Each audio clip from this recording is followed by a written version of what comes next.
We love our pets.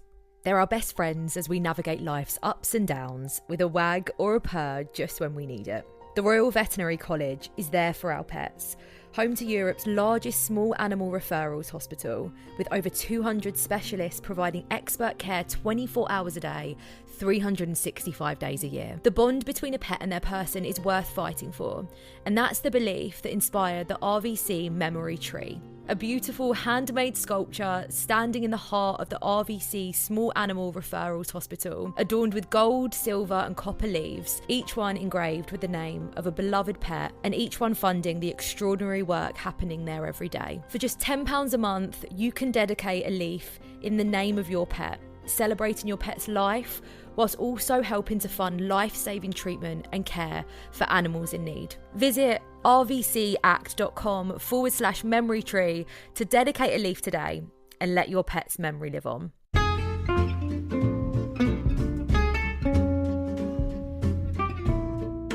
Hello, and welcome to It's a Fandom Thing.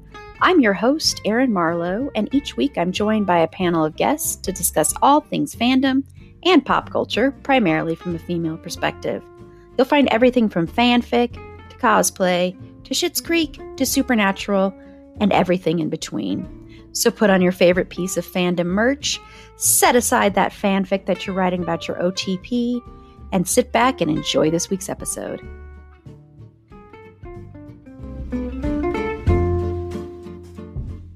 Hello, and welcome to It's a Fandom Thing. I'm your host, Erin Marlowe, and on this episode, we are going to be celebrating the 1998 movie Practical Magic. I wanted to do this as a way of gearing up for the upcoming sequel. It's a sequel that we probably don't need, but I don't care. I'm still excited for it.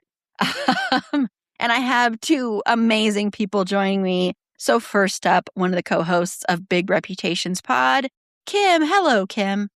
Hi, everybody. I'm here. I've got my Midnight Margarita. You can hear the glass. It's I'm ready to awesome. go. It's 5 o'clock. It's a 5 o'clock margarita. It's midnight somewhere. Yes, exactly. It is, yeah. And then also joining me is one of my co-hosts from It's a Dean Thing, Moth. Hello, Moth. Hello. I don't have Midnight Margarita, but I do have a little witch hat, which I thought was appropriate for the occasion. Yeah, they do. And it is so cute. It is so cute.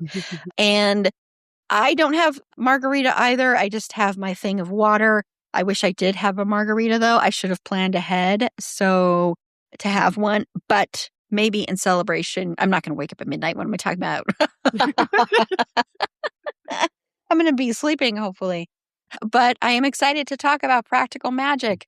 We're going to be spoiling this movie, but this movie is from 1998, so you had your chance.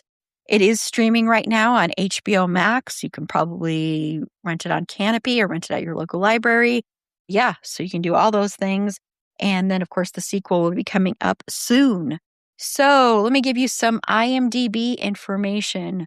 So Practical Magic, this is the IMDb description, is about two witch sisters raised by their eccentric aunts in a small town who face closed-minded prejudice and a curse which threatens to prevent them ever finding lasting love.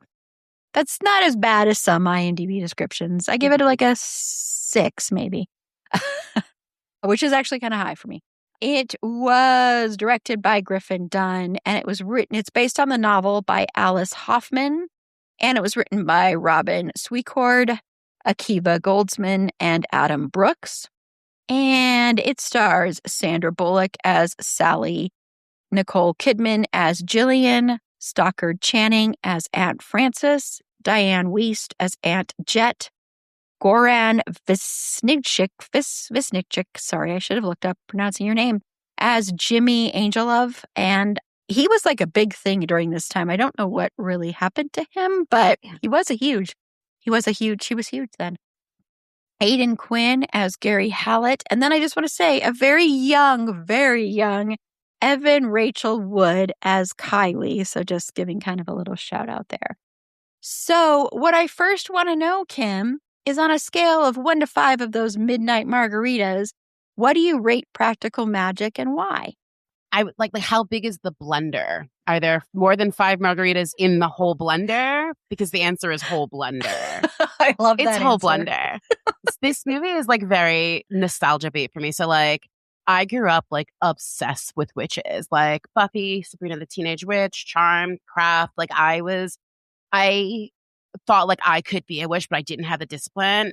Fun fact, I did a prosperity spell from a book that I got from a library in high school. And I found $60 on the floor that week, just in various places. But I think it just made me observant to looking at the ground because I find money on the floor all the time now. Or it's the spell. I don't know. Maybe I'm a witch. Maybe I'm observant. I don't know. But I also always wanted a sister. And this movie was like, oh, this is what it's like when you have a sister. And this bond is like literally magical. So I always like gravitated to things about sisters. This movie is just so cozy. I love Sandra Bullock. Like, honestly, she can do no wrong. She has, but like she can do no wrong. Like, I love her so much. I'll watch anything she's in. This movie has everything. It's got love, mystery, murder, the undead, and the soundtrack. I don't think I've like loved a soundtrack like I love this soundtrack. Like from beginning to end, this soundtrack is so perfect and it fits every scene in the movie so perfectly. I put it on in the background sometimes just to like, it's like my comfort film. Like I really do love this movie. So the whole margarita, the whole blender. I love that. The whole blender. That's perfect. Whole blender. That's perfect. Yeah. So Moth. I agree. Whole blender, 5 margaritas, 10 margaritas, 15 margaritas, all the margaritas in the bar, and that you can make at your house. Just all the things. So my mother introduced me to this movie, as she did with like many of the films that I've watched on a semi-frequent basis that I love. And it fit right in. It slotted right into my brain because I was a weird little child who enjoyed making magic spells by either mixing together like flour and water or mud or dirt and water, just with little leaves and, making potions as a small child does when you are an only child and are oftentimes left alone on your own a lot. And seeing a movie like this from a young age, it really just like stamped itself into my brain of like, this is the epitome of kind of what having a sibling would be, because I never knew what that was like. And like, this is what magic is. And this is what just coziness is. And this is just all these wonderful things. This kind of like the best way I could describe it as a kid and now as an adult, it's kind of like wrapping yourself in a cozy blanket and just sitting down with a cup of tea. That's the feeling this movie gives to me anytime I watch it. So anytime I need to cheer myself up, or if I just want to have something in my mind positive playing in the background, this is the movie that I gravitate to. This is one of them that I pick, and I'm like, this is the one. It's magic time, and I love it so much. It's so I just think it's great, and to me, it gets all the margs, all the good things. I love it so much. I give it 4 out of 5, so I apologize that I'm not giving the full blender. I do love this movie. Hey, that's a high rating. I'm kidding. So I apologize that I'm not giving it the full thing, but I do love this movie. I think the reason it's a little down is I do not like Aidan Quinn, like at all. And so Fair. When I was rewatching it, I was like, oh yeah, now I remember that was the one thing that even when I first watched it, I would have given it like a 5, of course. But I think that part kind of detracts a little bit. Like I wish that wasn't as important of a storyline. I think it's also just the actor, Mm-hmm. But I do love this movie overall. And I do think, I've known a lot of people that practice Wiccans, that practice. And so most movies, 99.9% of them get all of that wrong and paint witches as being like satanic and evil and awful. And it's something that bothers me a lot. Like I hate most of the supernatural witches episodes because of that. And this one, while I know it's not like perfect or it's not like amazing, I appreciate that it doesn't paint these people as horrible or awful or evil or anything like that, and really paints it as empowering and very feminine. And I really appreciate that. I think that's why this movie is so good, is because of that. And I think that's why it spoke to a lot of people, because of that aspect of it, where you had these strong women. And I too love Sandra Bullock. I actually think Nicole Kidman is my favorite in this movie.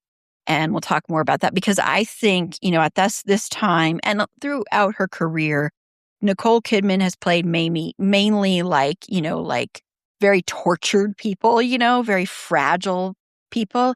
And she's not that way really in this one. And that's what I really appreciated. And it looked like she was having a ton of fun and everything. But I love everybody in it. Diane Wiest is like a childhood favorite. She reminds me so much of my mom. So it's like that there.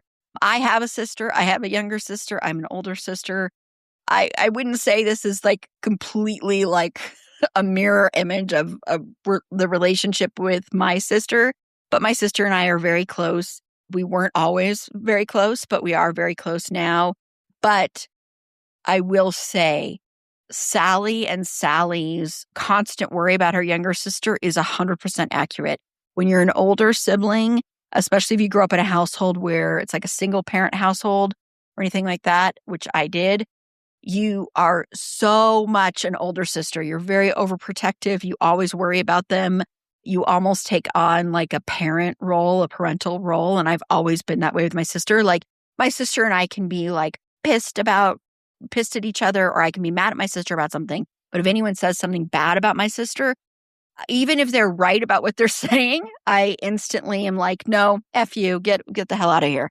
So there is that bond there. I think especially if you grow up in a single parent household, or like they grew up with, just the aunts. So that's another reason this works, is seeing that strong bond between sisters.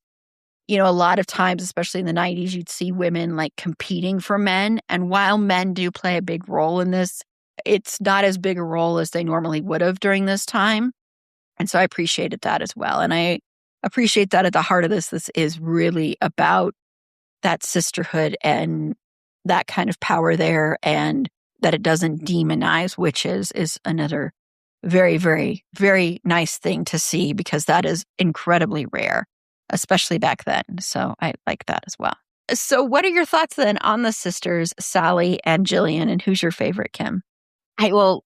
Sally's my favorite, just because Sandra Bullock, I think she also looks so gorgeous in it, like her hair, her wardrobe, everything. She just looks so beautiful in this movie. But I do love them both. And I feel like, to your point, like I feel like when stories are written about women, it's always versus, like someone's doing something wrong and someone's doing something right, and they have to battle about it. But like these two women are like opposite sides of a coin. Like they're both living their lives around magic and the curse. And I think like it's a scene early on when they're kids that sums up their personalities perfectly, where that woman makes her like one wish Willow thing, which she's like the original bear, and she wants this man to she wants him to love her so much that he can't stand it, and she's like stabbed the bird. And Sally is like disgusted and is like, I never want to fall in love. And Jillian is like, I cannot wait to fall in love. And like they both have this like passion, and they express it so differently. Like I loved that. I loved their scenes together. Their like magical road tripping was so nice. Like they're just like so good together. I think I would have liked to see a little bit more of Jillian on her own, but together, like they're just so, I can't stop saying magical. It's so like right on the nose, but it's true. It's true. It was very heartwarming to see them together. I love their dynamic, and in the end, it's like what saves them. Like it's their blood, their togetherness is what saves them. Yeah. So Moth. Yeah. I love the two sisters, and I agree. Sally is probably my favorite. No, probably she is my favorite. I have found, like, looking back upon any type of kind of like fantasy media, you don't really see too much, just really too much like beautiful brunette representation, because oftentimes it's always like fair-skinned blonde or redheaded women within that media. And there's like and I also have the issue with like the lack of people of color, of just beautiful people of color within that media as well. But just growing up, I never saw many brunettes. And that always made me a little bit sad as a small brunetted child. And so seeing someone like Sandra Bullock be this really strong, magical woman was really big for me as a kid. And it just kind of cemented her as my favorite of the two sisters. Also, just the fact that I initially saw her in Miss Congeniality, which kind of laid the foundation for me just loving Sandra Bullock and being here for any of her movies, because I just enjoy her immensely.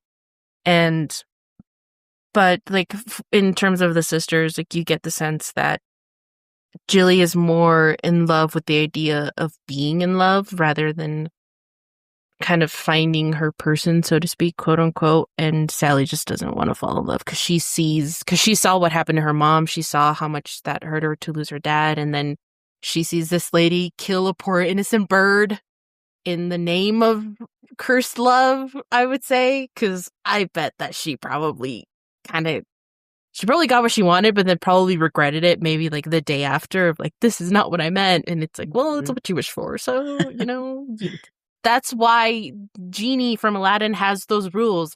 Like, I can't kill anyone. I can't bring people back from the dead. And I can't make anyone fall in love that they are not in love with you. Like, I can't do that. And it makes sense. He can't. But I do like the depth that we see from Sally, where you can see that her losing her husband really hurt her, and that kind of caused her to turn away from magic a bit and to put the practical in practical magic of just like, my children will not do magic. They will have a set bedtime. They will have they won't do chocolate cake. We're going to do our homework, and we are just going to live as quote unquote normally as we can. And it's justified because she was hurt finding out that her aunt basically spelled her and her husband together, which I really want to get into the logistics of that, because that has to feel like, as much as I love the aunts, that has to feel incredibly violating. Yeah, it is.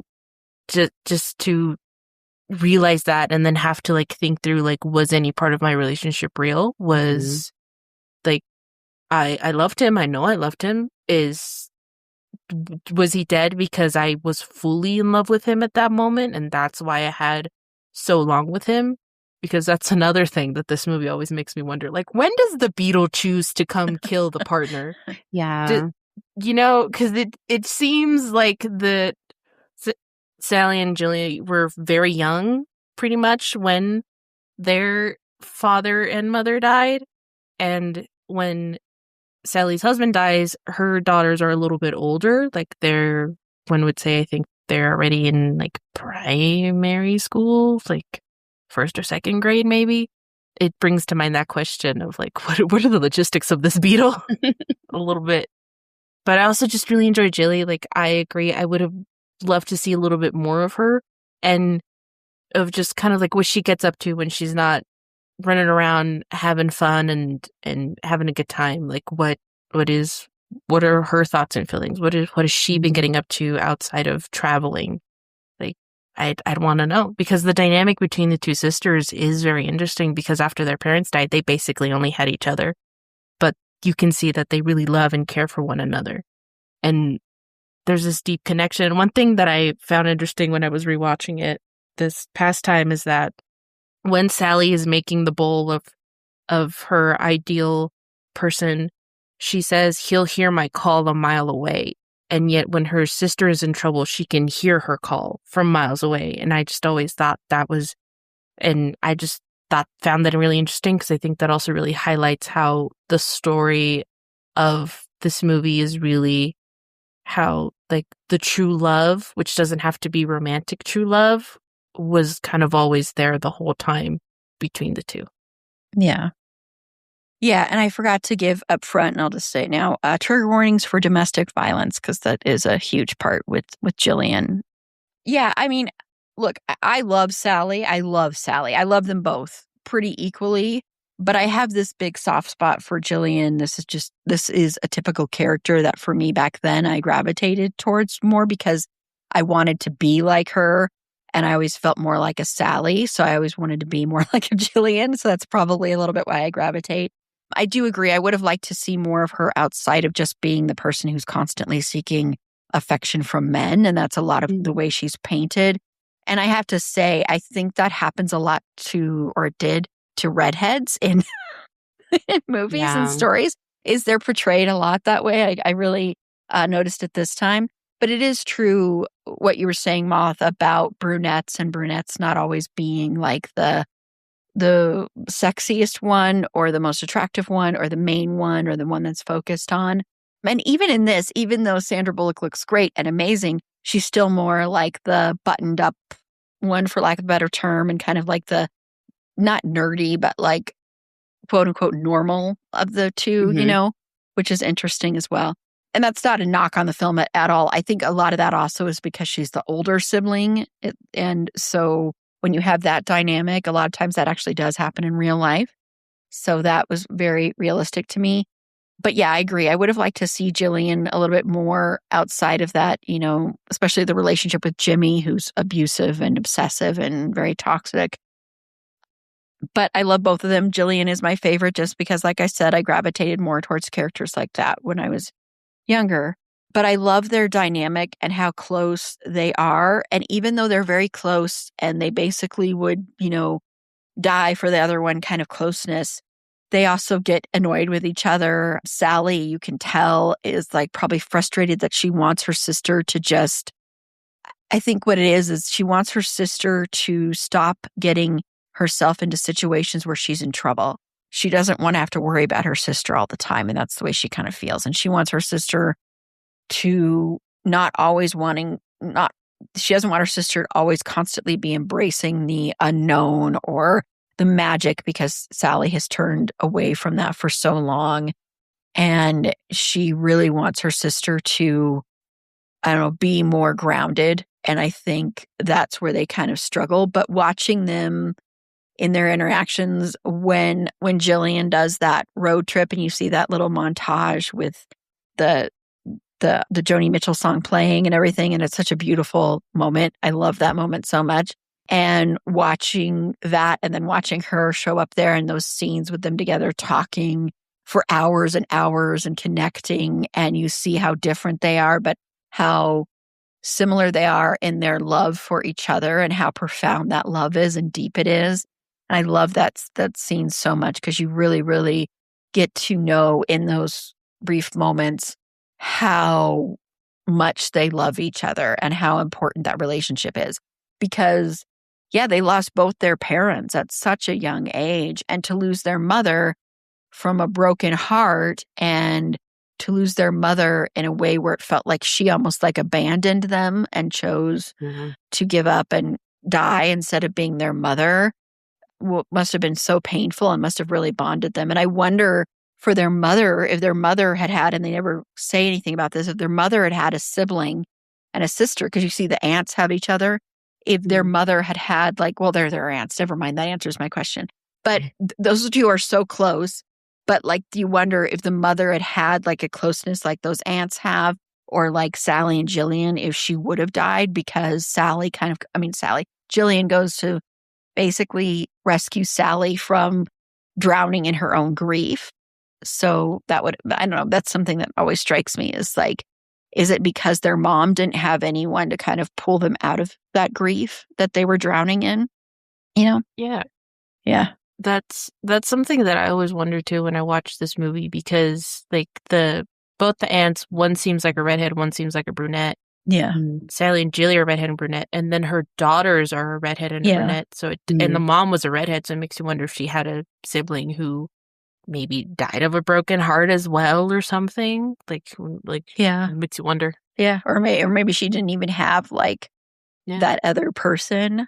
I mean, she had the siblings obviously because of the aunts, but she didn't have that other person, that other half of her, basically, because they're two halves of a whole. The sisters are, for sure.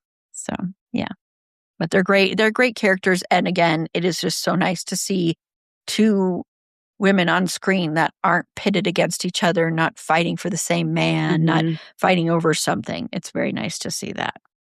Okay, we're going to take a quick break, and when we come back, we are going to talk about our thoughts on the other characters. So we'll be right back. Everything feels easier in the summer. Or at least it should. The days are a little more relaxed, and you just want those pieces that are comfortable and can be worn again and again. This episode is sponsored by Quince. Quince focuses on well-made essentials that naturally become those everyday staples you actually live in all season long. Their tees are soft enough to live in all day, and their lightweight cotton sweaters are exactly what you want when summer nights cool down. Everything at Quince is priced 50 to 80% less than similar brands. They work directly with ethical factories to cut out the middlemen, so you're paying for exceptional quality, not brand markup. Quince's linen shirt is a game changer. You can wear it an embarrassing number of times this summer, and it never goes out of style or out of comfort. And Quince isn't just about clothing. It has become a trusted favorite for everything from home to travel to everyday essentials. Make your summer wardrobe easier. Go to quince.com/wizardio for free shipping on your order and 365-day returns. Now available in Canada too. That's QUINCE.com/wizardio for free shipping and 365-day returns. Quince.com/wizardio. Okay, Kim, so what are your thoughts on the other characters in the film? My other favorite characters were the aunts. I love them. I love their dynamic. It's so playful, but also like stern when it needs to be. I used to have a theory that they were lesbians because I was like, there's two sisters always. So one of them is like the actual sister and one of them is like a common law wife. And like, I don't know if I just like picked up on some like queer energy that wasn't there. Cause like I've done the research and like the books say that they're actually sisters. So in my head, I always have them as lesbians, but they're not. But I thought that would be a very interesting way to get around the curse because the curse is just for men. So if you're a lesbian and you marry, you're in a relationship with other women, like that person will never die in that way because that's not what the curse is. Huh. So they are my favorites. I do love them so much. Other characters, Aidan Quinn's character, I don't like him. I don't know why. He just rubs me the wrong way. And I kind of would love an edit of this movie where he's removed because I really feel like I know that like Sally needed to like fall in love again, but did she? Like, I don't think he's necessary. I don't think him reading her letters is creepy. I don't think, and I love this movie so much. I gave it all the margaritas. But like, I think if he were removed, it would still be a very good movie because like Moth, what you said, like the true love, like is her sister. Like, I don't need Aidan Quinn at all. Like, he's interesting. His pancake flipping is very cool, but like, he's not needed for me. Like, I could have an edit where he's removed or he's like just the cop. Like, he's just doing his job as the cop. And that would be okay for me. Yeah. Yeah. So Moth. Yeah, like it's been mentioned, like I do love the ants, but they, for the fact of practicing unconsensual magic, they're kind of assholes. Yeah, I always think that true. whenever I watch this movie, as much as I love Stargate Channing, I love Diane Weiss, but like that when they're like, oh, we didn't think you would actually love him. I'm like, guys, she had 2 children with the man. Like there had to have been love there, hopefully. And it seems like there was, but it's like, y'all, I know you wanted her to be happy, but this was not the way necessarily. But they just seem wacky and fun. And I just want to peek into their closet because they seem like they have a lot of fun outfits and hats and things. The hats. Like her little, what is it, Jet's little parasol that she had that practically does nothing, but probably is just for the looks because she has the big old hat too. Like, I'm going to mention my 2 other favorite ones, but I want to mention, I think, like the biggest character of this movie that I don't think really gets talked about, but I feel like it should. It's the house.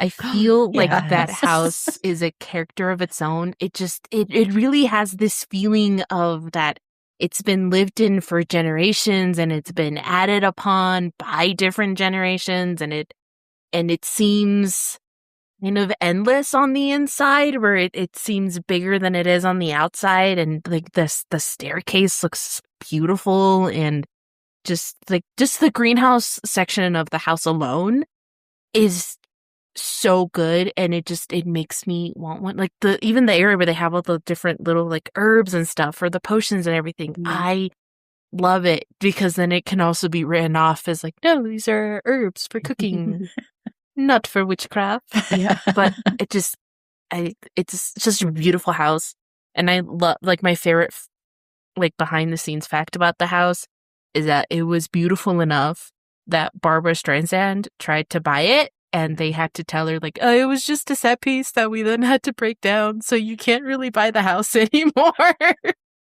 And you can just imagine, just like, that's how kind of impactful it is. And it's I think it's the third main character of this movie, just this house, because everything happens in it. And it feels so real.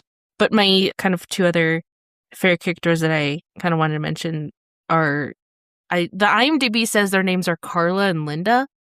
I don't remember having heard their names within the movie, but it's the two women that work at Sally's kind of apothecary. And just the fact that they work there kind of already tells you that they're very open-minded. Like, they're the least prejudiced in that town. And we don't see a lot of them, but you do kind of get the sense that they are her friends. And so at the end, when they're having the coven meeting and they call each other, like, Sally just came out, and they're really happy for her, and they show up and they're excited to be there and excited to help. And I just love those two women, even though we don't get a lot of them in the movie. I love that they're there, and they kind of show that Sally has a little bit more of a support group outside of her aunts and daughters and her sister. And I really love that. Yeah, I'm glad you mentioned them, because they're Sally needed that because she so badly wants to be accepted in this town that doesn't want to accept her. You know, the whole phone tree thing and that whole thing. So it's nice that she does have that, at least with two people that are outside of her immediate family and her immediate circle. So yeah, I agree. And they're not like, it's not like they're friends with her because they're like looky-loo kind of people, or they're like, want to, they're like overly curious about witches or anything like that. It's not that kind of thing. They just genuinely like her and want to be there and respect her. And so, yeah, I agree. Yeah, I love the aunts, but I do agree. Messing with somebody's autonomy like that is never okay. And especially someone who basically, for all intents and purposes, is kind of like your daughter. And to do that is really messed up. But I still love them. I love how Diane Weist's character is so determined to one day have someone in town say hi back to her, or like not run away from her, and how she's always, when they're walking down the street, saying, hi, have a good day, just being very pleasant, and how she is just like, no, one day they will like me back. And I really like that. I like that they are so like anti-rules in a way, or the whole chocolate cake and all of that kind of stuff. But I do like that, even though it's kind of hard to watch, but I do understand why they leave with the whole thing that happens, and why they're like, no, you got to clean up your own mess. You messed with dark magic. That's not okay. We're going to leave you to clean up your mess. But then they arrive back in like the best time to arrive back. But I understand why they left. But I do love them. I think they're fun to watch. I really liked Stockard Channing and Diane Weist's chemistry, because, and it's something I forgot to mention with the sisters, is, there's chemistry outside of romantic chemistry. And I think Nicole Kidman and Sandra Bullock have great chemistry on screen together. They work so well together. And I think you had to have the exact same kind of chemistry with Stockard Channing and Diane Weist, because they're supposed to mirror the sisters in a lot of ways. So I really love that they have such great chemistry, and I love watching them together. And I do think what you said, Kim, is very interesting, because, reading it as, them being lesbians, which, for canon isn't whatever, but you're entitled to read stuff the way you want to read it. But that is an interesting question, because that would be a way, of course, around this curse. And it leads you to believe, see, you don't need men. You don't. You don't need men to be happy.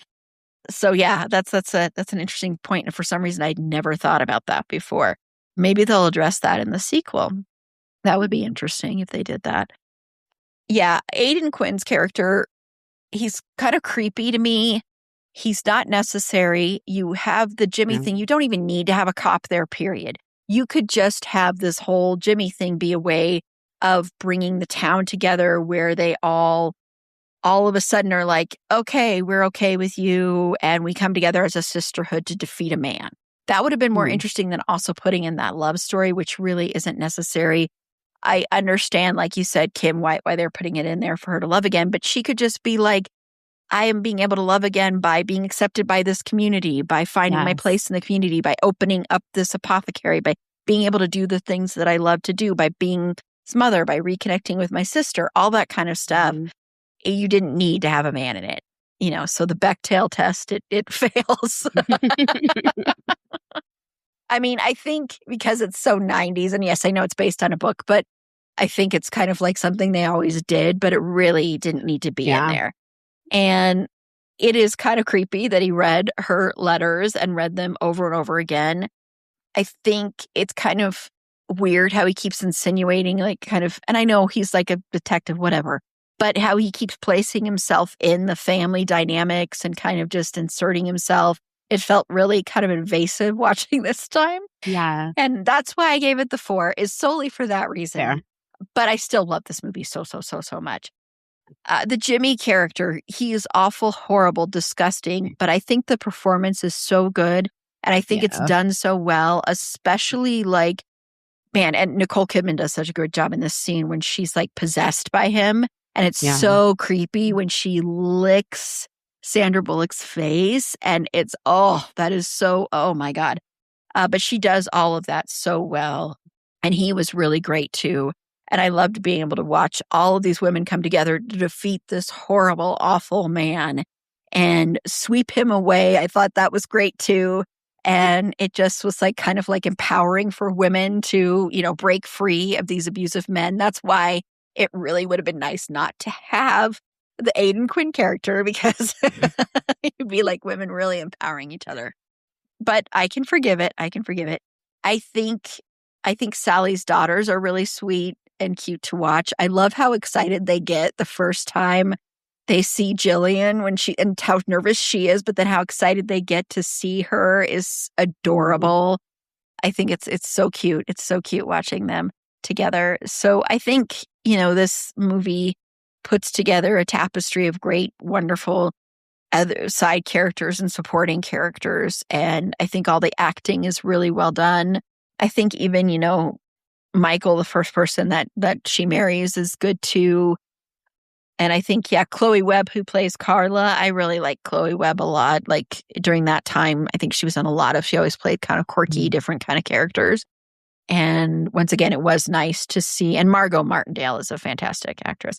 And so to see those two characters that really did come to support Sally was really nice as well. So I think they've got a great tapestry of other characters in this movie. Okay, we're going to take another quick break. And when we come back, the dreaded 3. I'm going to make you pick 3 of your favorite scenes or lines. And then we're going to just talk briefly about what maybe a couple of our hopes are for the sequel. So we'll be right back. Okay, Kim, it's time for that dreaded 3, or otherwise known as your favorite moment of the whole entire episode. So, Kim, what are 3 of your favorite scenes or lines? So my first favorite scene is hysterical, and it's not supposed to be, but it is Michael's death scene with the 3 million bicyclists that he narrowly avoids, but then the massive truck that comes out of nowhere kills him. Then there's just the broken apple cart just all over the floor. It's so dramatic and it makes no sense. And I know, in the beginning, you mentioned that there's multiple writers. How did that scene get written?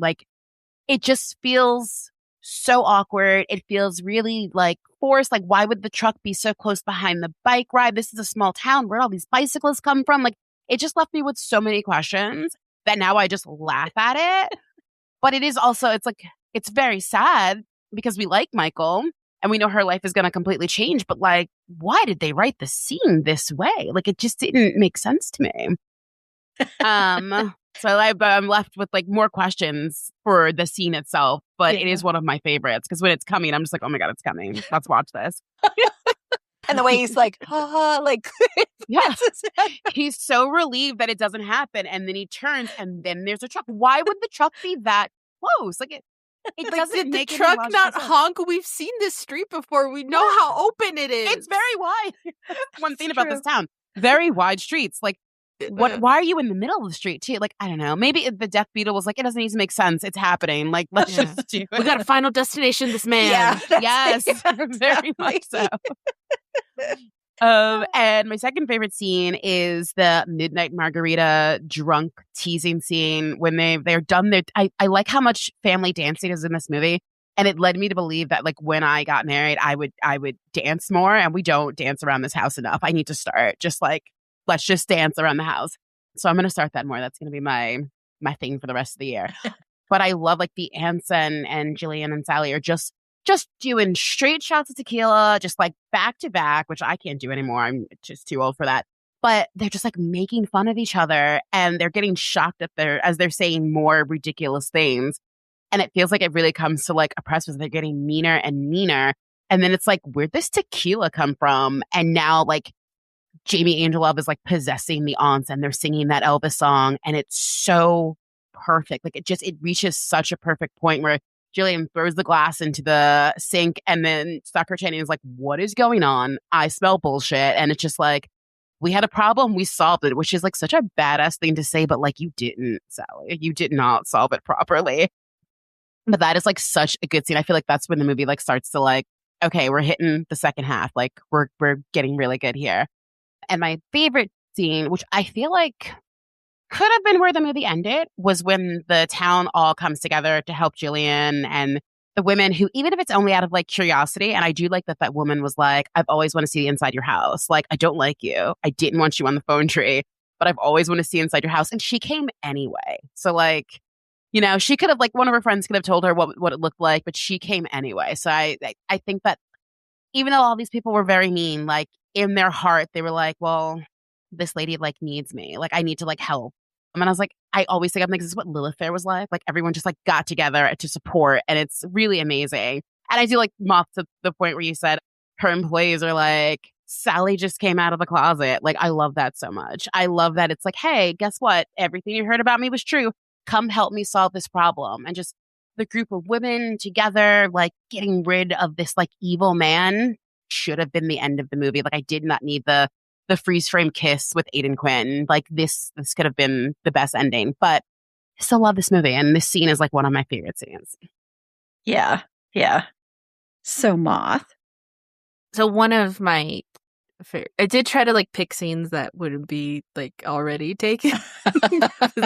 But there is, luckily for this film, there is a lot of scenes and or lines to pick from it that are just really good. And the thing that I like about it too is that for different reasons, they will stick with you for different stuff.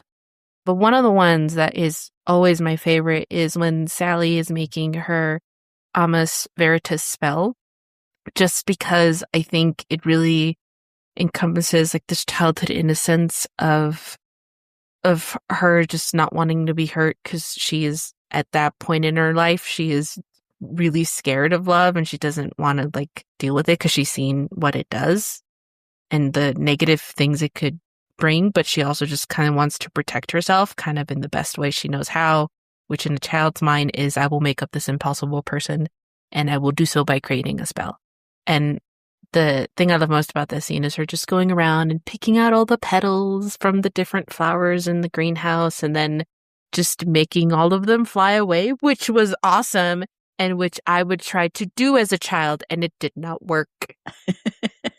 That when I was a youth, that broke my heart. I was like, I can't make them fly. Oh. But I did make fun flower and leaf potions spells. And I really enjoy that scene anytime it comes across. Also, just having that like that underscore of the music too is just really nice. Having that kind of like violin in the background. Or I think it's violin. But and as much as I do not like the lack of the love spell that the ants made, I do really like the this kiss scene that she has with her husband. It's just because the thing about that scene that I remember the most is she's running to him, and then there's just a random pack of wild dogs following her. And then they keep running down the street, and one of them just keeps running with her. Like, where are we going? What's going on? And I just find that really funny for some reason. It's just like she's running, random pack of dogs, and then one dog's like, "What's going on? Let's see what's happening." And I just find that adorable. But another thing that I really enjoy is when, after they have exercised Angela, when Linda says, "Come on, ladies, let's clean house," and just like the rasp in her voice when she says house, I love it. It kind of like tickles my brain in a really satisfying way. And I just find myself even kind of using that as a vocal stem sometimes, where I'm just by myself. It's great. I love it. And I think it's just a really good like exclamation point to just wipe clean this man from their lives. And it's great. Yeah, I agree. So I'll just briefly say, yes, the Midnight Margarita scene, wonderful. But I'll mention 3 others because that is actually my absolute number 1 favorite. But figured that would be like on everyone's list here. This is a line. So this is when Sally is going to go rescue Jillian, and she's talking to the aunts. The aunts are going to go take her daughters, and they're like, "Well, we got to go to the solstice, the ceremony, and everything." And Sally's like, "No, I don't want you taking my daughters there," and talking about the nudity, and them saying, "Of course not, dear. The nudity is fully optional, as you remember." I just think that line is so, I don't know why, but the way it's delivered, for some reason, it just really tickles me. I love that line. And I also kind of like going along with that. Another great line is that, since when is being a slut a crime in this family? That's during the Midnight Margarita scene. I love the whole scene with the phone tree when Jillian shows up. And I love when she's up there, she's like, "Oh, watch out for your husbands." I love that. That is one of my vocal stims. I say that every once in a while, just watch out for your husbands, ladies. Like, that's a vocal stim of mine. I just love it. It's just the way that Nicole Kidman plays that, and the way she moves her body, and watching Sally and Jillian in the back together and kind of giggling, and how, they're like, they have that one little trick they do on one of the moms, and then how the phone tree, then how Jillian sets it up so that Sally's on the top of the phone tree.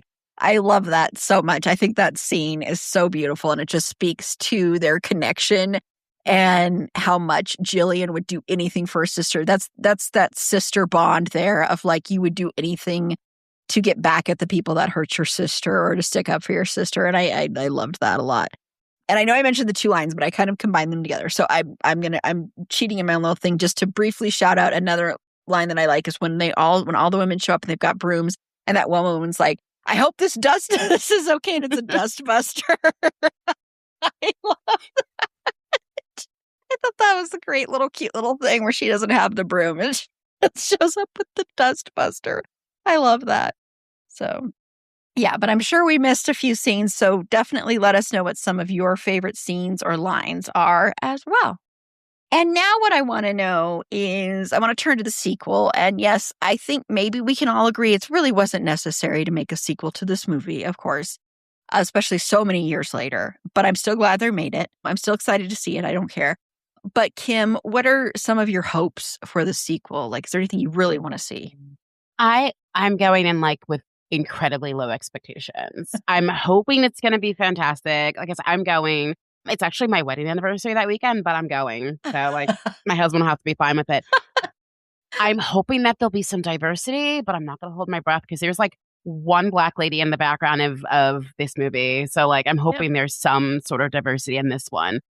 But again, like my expectations are super, super low. I hope the soundtrack is good. I hope there's cozy sweaters, but expectations are low. I'm ready to see it. I'm ready to just give me whatever you got. And you'll be fine.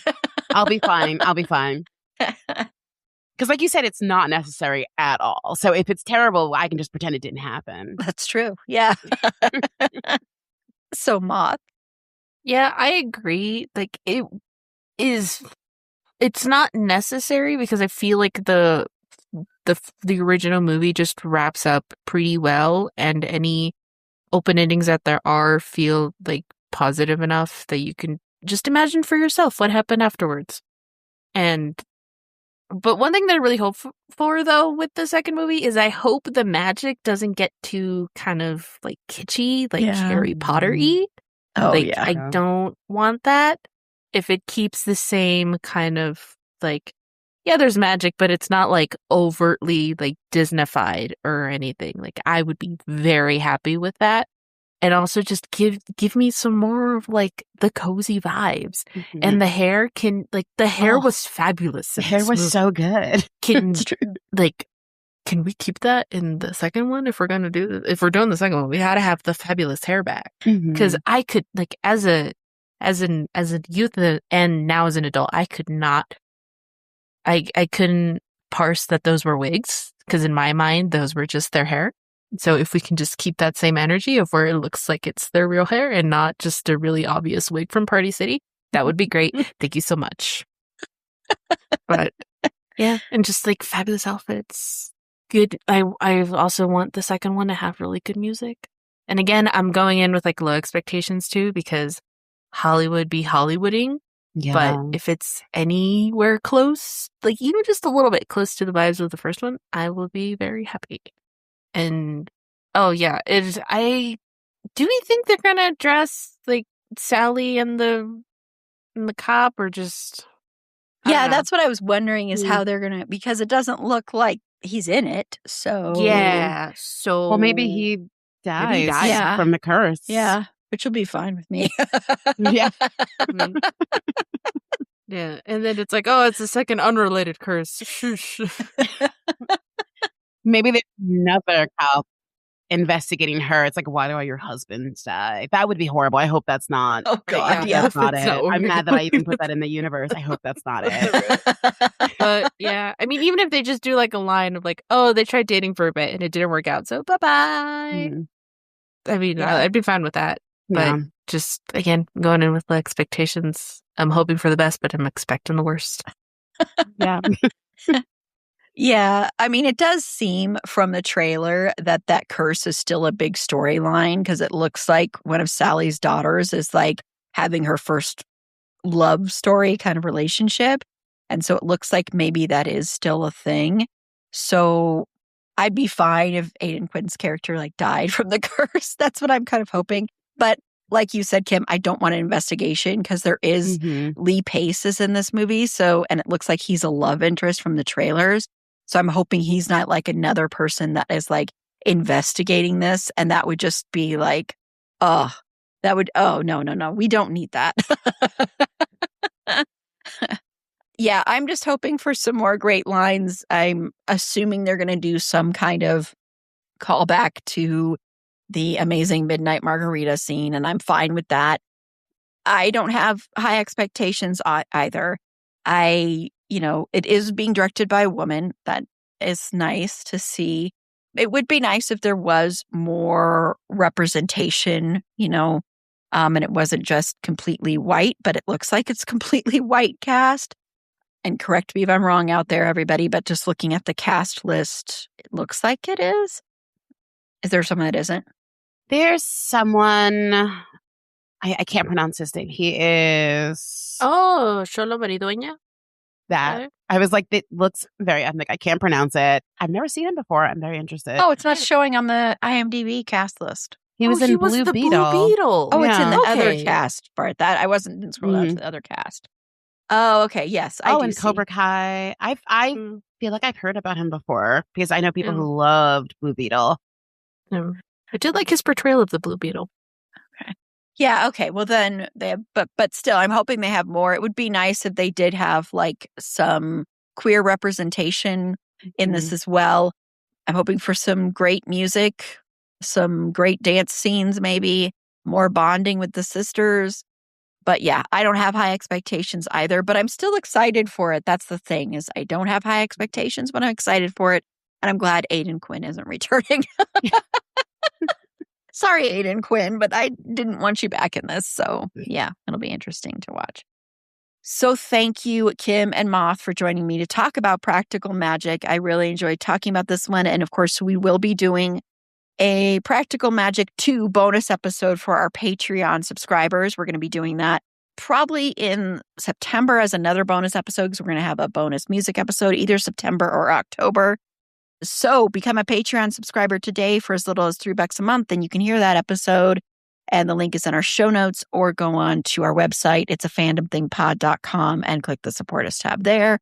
And you also get episodes a day early, ad-free content, all of that good stuff for as little as $3 a month.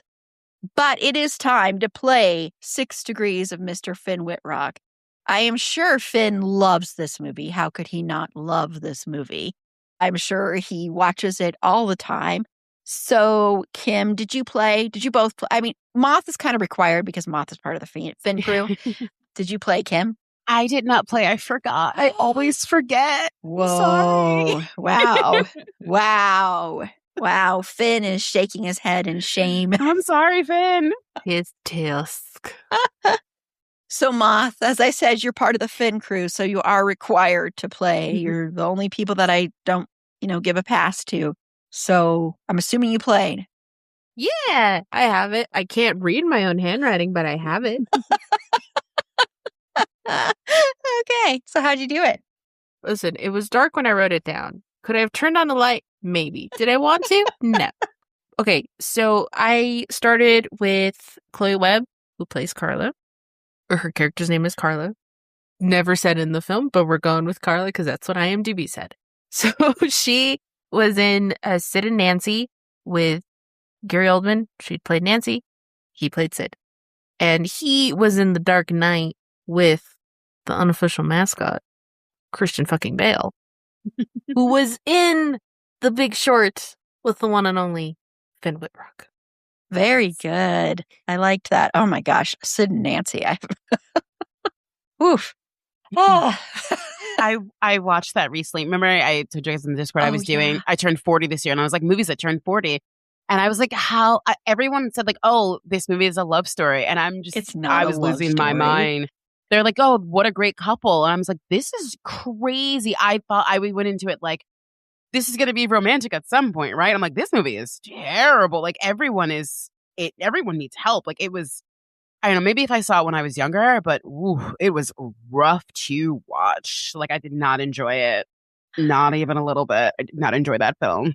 People told you it was a love story? Yes. I watched it when it was first out, and okay. It was a big couple costume in like the early 2000s. So like it was like, it's a lovey, like, I mean, it's a tragic romance. That's what it was like described to by multiple people. So I was just like, this is not what I thought it was going to be. This is terrible. Yeah. Yeah. If for people who don't know, spoilers for real life, Sid Vicious, I'll say allegedly, killed her, like viciously killed her. Yeah.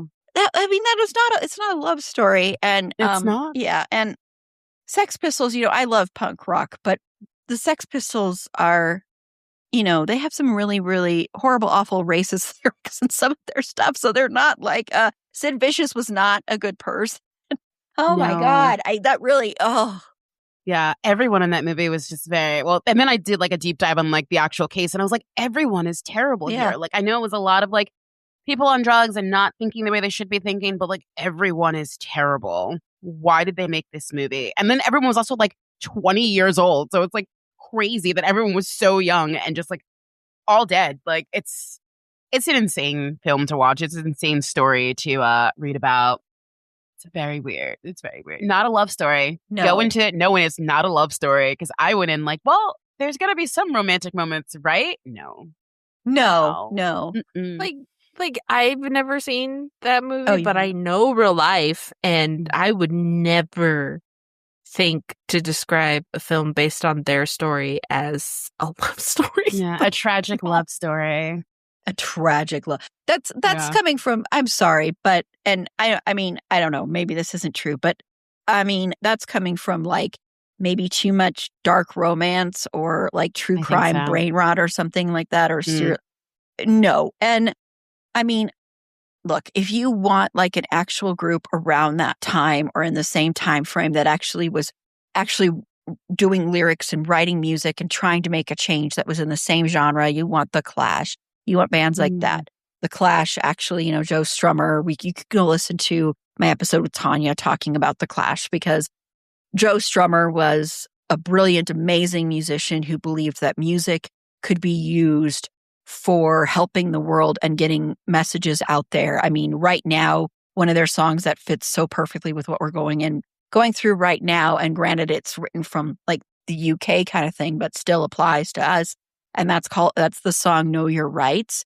And just go listen to that. Lyrics fit totally what we're going through right now. I'm not saying all those people in that band are perfect people, but comparatively, oh my God. I mean, yes, I agree. God Save the Queen. Yes, it's a great attack song against the Queen, but oh my God, calling that a love story. I'm sorry. I just can't get over that. That just so irritates me, because it's like Sid Vicious was not a good person. No. Oh, he was abusive. That was, okay, I'm going to let it go. I'm sorry. Sorry I brought it up. No, it's fine. It's fine. No, I'm glad you did, because now it makes me want to do a whole episode about that kind of stuff. So yeah, episode ideas circulating about like, those kind of dark romance love stories, but they're actually real life and people like twisting it. Yeah. Okay. Well, I haven't done my connection. So I did a really easy one. So Nicole Kidman was in the movie Beguiled with my future hubby, Mr. Colin Farrell, who was in Winter's Tale with Mr. Finn Whitrock. So there you go. So thank you again, Kim and Moth, for joining me for this episode. And we're going to go ahead and close out, and I'll have you both say where your podcasts can be found. So Kim, I know you did an episode on Big Reputations Pod about practical magic. So tell everybody about your podcast and where that can be found. So our podcast is called Big Reputations, and it's a podcast where we talk about women who were judged too harshly. We took a little side quest into movies where my co-host had not seen them and I had seen them, and I was like, you need to watch this for the culture. She hates it. So it's very funny to hear her not understand the legend behind Midnight Margaritas. Like, she really got stuck on why margaritas. And I was like, that's not the point. And it's a very funny back and forth. She does not like this movie. I love this movie. And it's really funny to listen to us talk about it. We just renewed our Podbean subscription, so you can listen to it for a whole nother year. You can find Big Reputations wherever you find other podcasts. If you do like it and you want to talk to us about it, you can find us on Instagram at Big Reputations Pod. You can find me at Instagram at KimPlants_NYC. Awesome. Thank you. Yeah, it was so funny because Bex was actually on the podcast episode where I did the trailer for Practical Magic too. Oh my God. And so we did get into a little thing about the Midnight Margaritas scene there too. She like harps on it so much. I'm like, just let it happen. It's margaritas. Like, what's the problem? I know. And Moth, one of my co-hosts of It's a Dean Thing pod, tell everybody about that. Yeah, so Moth as the individual can be found on Instagram at _crafting_cryptid, where I post all my fun cryptid side quests. And in my bio, I have a link to my dog Benny's Instagram. That's Benny_Pelucita. But really, any online lurking, prowling, flitting about that I enjoy doing is mainly on the It's a Fandom Thing Discord server, which you can find on the It's a Fandom Thing website, which perchance also has the It's a Dean Thing podcasts and links where myself, Erin, and our other co-host Paula, we talk about Supernatural's favorite, like everyone's favorite character from Supernatural, Dean Winchester. I'm saying it. It's true. You can fight me in the It's a Dean Thing Discord channel. Haha. And you know what? I may just not listen to you because I think Dean is my perfect baby angel who can do no wrong. I'm with you. So there we go. But yeah, you can find our threads on there and on the website, our Instagram, and you can listen to the podcast wherever you listen to It's a Fandom Thing pod as well. So just come find us. Come listen. If you're not a Supernatural fan, you will be after. Just saying. And it will never let you go. Yeah, it's going to be like one of those where it'll latch onto your soul and it'll make you happy and sad, but mostly happy. Fergie the dog, she wasn't really paying attention to this. She did watch it with me, but she wasn't really paying that close attention. But I think she'd actually like it because, she loves horror movies. She loves Abbott Elementary, and she does love true crime, but she also does not think Sid and Nancy is a love story. And you can follow her on TikTok at Schroeder and Fergs. That's SCHROEDERANDFERGS. It's long, but it's worth it. To find links to all our past episodes and links to our social media, including the Discord server that's been mentioned, head on over to our website. It's a fandomthingpod.com. And once again, become a Patreon supporter for that upcoming Practical Magic 2 bonus episode. You also get ad-free content and episodes a day early. And again, you can find that link on the Support Us tab on our website. It's a fandomthingpod.com or at the link in the show notes. And next week, it is finally happening. We have had to postpone this episode twice this year, but Carla and Tiff will be joining me to talk about iconic Black sitcom moms. So this is an episode that Tiff suggested, and we've been trying to do it and kept having to postpone it. So I'm very excited that we finally get to do it. And then in 2 weeks, we will be talking about the show Shrinking, which was recommended by a listener. And then in September, it's Music Month. And I can't wait for you all to hear what we have coming up for Music Month. I'm not going to reveal it yet, but I think it's an exciting theme this month. And it was something that was suggested by Tiff, and other people echoed it and suggested it as well. So I'm very, very excited for that. So until next time, remember, it's a fandom thing. Black Lives Matter, Stop Asian Hate, and Free Palestine.